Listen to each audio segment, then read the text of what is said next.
На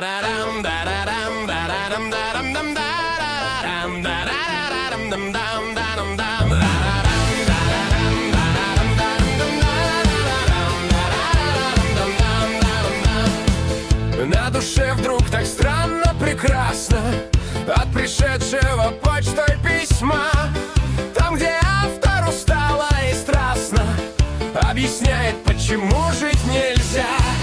Испещрен был пергамент изрядно, не чернилами, то была кровь. Смерть всегда будет честна с тобой, парень, жизнь позволит взаймы взять любовь. Встав с постели вмиг, осознав, что влюблен в погребальный костер, я смеялся и плакал вполголоса, и все дальше читал этот вздор. Незнакомец все так распинался, отчего сходят люди с ума. Осознав, что живешь ты напрасно, не держи, парень, зла на меня. Прошли годы, пришло мое время захлебнуться в собственной рвоте.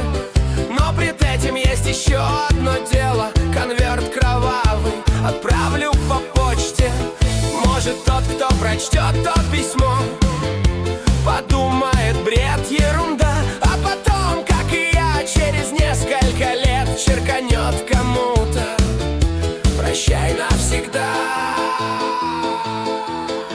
Встав с постели вмиг, осознав, что влюблен в погребальный костер, я смеялся и плакал вполголоса, и все дальше читал этот вздор.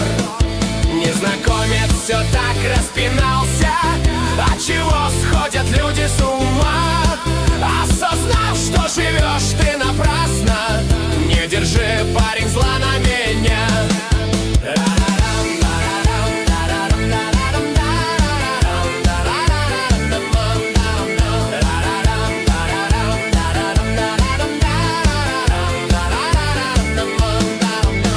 Встав с постели вмиг, осознав, что влюблен в погребальный костер, я смеялся и плакал вполголоса, и все дальше читал этот вздор.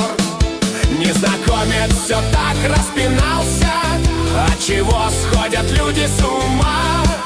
Осознав, что живешь ты напрасно, не держи, парень, зла на меня.